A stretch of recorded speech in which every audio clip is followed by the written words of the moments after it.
sometimes being young and trying things, you're so naive and you don't know any better. All you do is learn. And if you fail, it doesn't matter. And so whether I was 9, 10, 12, 16, 21, the failures were irrelevant. And whether you're 9, 12, 16, 21, 22, 24, I'm sleeping on the couch. I have a car with a hole in the floorboard. I'm living like a bum and like a student. And so what did I have to lose? And so I think that influenced me as much as anything. So, my dad was like, go for it. Why not? What have you got to lose? You have to sleep on a different couch. So I think that was motivation. Type of person you are, kind of points to the things you're good at. Are you 12? You're not going to know. Are you 16? You're not going to know. If you're 18, maybe if you have a special talent, right? You can throw a baseball 100 miles an hour. You can sing and your voice is incredible. You're a concert pianist. You're a chess grandmaster. If you have a specific skill set or talent that just immediately propels you to the top, you want to follow that. Yeah. But I remember having a list. I still have it. When I graduated from college, I was getting ready to graduate, and all the different industries that I thought I might want to partake in. When you find something you're good at, go for it. I was never really into technology when I was a kid, but then as I got a job that used it, I found out I was good at it. And once I found out I was good at it, then it became a lot more fun. When you're good at something, it's almost always fun, right? And once it was fun, and I combined that with my business skills, then I saw, okay, I know how to make money at this stuff because I know how to sell. Now I know tech. That gives me something I love to do. And so, what I tell people, the key is find something you love to do and be great at it.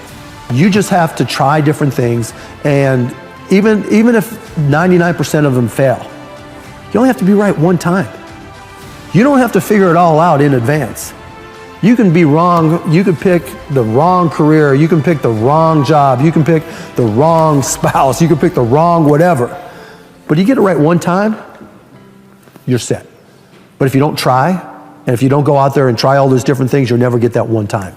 And so it's not a question of, okay, how much different stuff do I do, or how many different things should you try? Try them all. Try them all until you find the one you like. And then it's like, it gets really easy, because even when shit's up, you're on a mission. You're loving what you do, and then it gets easy. And so that's just the approach I've always tried to instill in people who work for me and myself. I knew I was wired to be excited about business. How or why, I don't know, but and there's certain guys that have the genetics to jump out of the gym, right? There's certain guys, that when they golf, they have the muscle memory and the discipline. Dirk Nowitzki may not be the most talented guy in the NBA, but his discipline and his focus to do what's necessary to be successful, he's willing to do, and combine it with being 7 feet tall and being skilled, it makes him an amazing basketball player. So it's understanding what your skill set is, finding the right place to use those skills, and then going for it. Will that make you 250 grand? It depends if you pick the right industry. But whatever industry you pick, if you outwork everybody, if you try to be a little smarter than everybody, if you try to be a better salesperson than everybody, if you try to be better prepared than everybody, you've got your best chance. Because if you don't do it and somebody else does, I have the saying, work like someone's trying to take it all away from you. I actually work like someone's spending 24 hours, working 24 hours to take it all away from you. And that's kind of the way I look at it. I remember asking my dad to, I wanted new basketball shoes because I was a basketball junkie back then. He's like, well, your shoes work. If you want a new pair of tennis shoes, you have to go out there and get a job. And I'm like, Dad, I'm 12 years old, and it just so happens he was playing poker with his buddies, and one of his buddies was like, well, I got a job for you. I've got these garbage bags that we distribute. You can sell them door to door. I'm like, okay.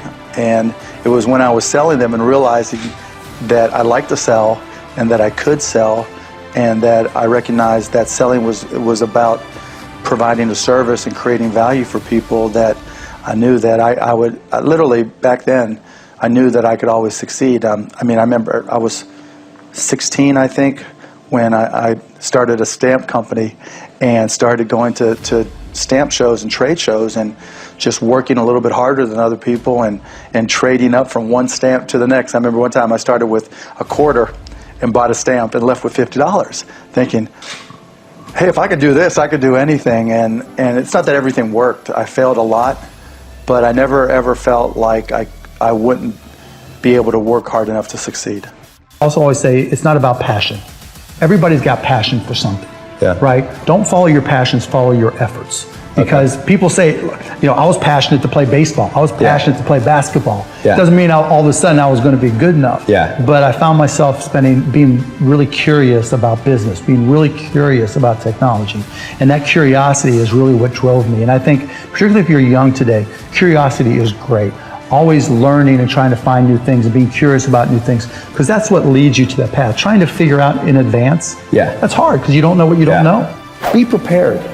Understand, put yourselves in the shoes of the people or the businesses that you're working with. The message that I just got on Cyberdust is a perfect example. If he would have put himself in my shoes, it would be obvious that Cyberdust is important to me. I'm trying to push everybody to message using it. I volunteered, and Dave mentioned that, hey, I'm going to be answering questions long after this is over from you people, from everybody sending me messages. So Cyberdust is obviously important to me. And so if you're able to do something that reflects something that's important to me, or whoever it is that you're working or trying to get a job with, or trying to get an internship with, or trying to get an investment from, if you can put yourself in their shoes and put yourself in context of what's important to them, your chances of being successful increase 99%, like 1,000-fold, right? And one other point I'll leave with you, right? If you're working for somebody, the best way to be successful is by reducing the stress of those around you. It's not about you. I mean, it's always about me, but that's a different point. But it's not about you. It's about the people around you. If you're reducing the stress of the people around you, those people start to gravitate towards you. They want to work with you because you make going to work easier, more pleasant. You help them accomplish their goals. You help put them in a position to succeed by reducing their stress. Shark Tank, I do the show not because they're great investments, but I do the show because it sends the message to kids 8 to 80 that the American dream is alive and well. You can watch the show and come to realize that somebody out of Iowa or, the middle of nowhere in Texas can start a company and, turn it into something special. And I think, so many families watch the show together that it's just, particularly in this day and age when so many people are saying what's wrong with this and what's wrong with that and what's wrong with America, it just really reinforces that, somebody with an idea who's willing to, go beyond just an idea to a company phase and really work, something special can happen. And just reinforcing that is really important to me.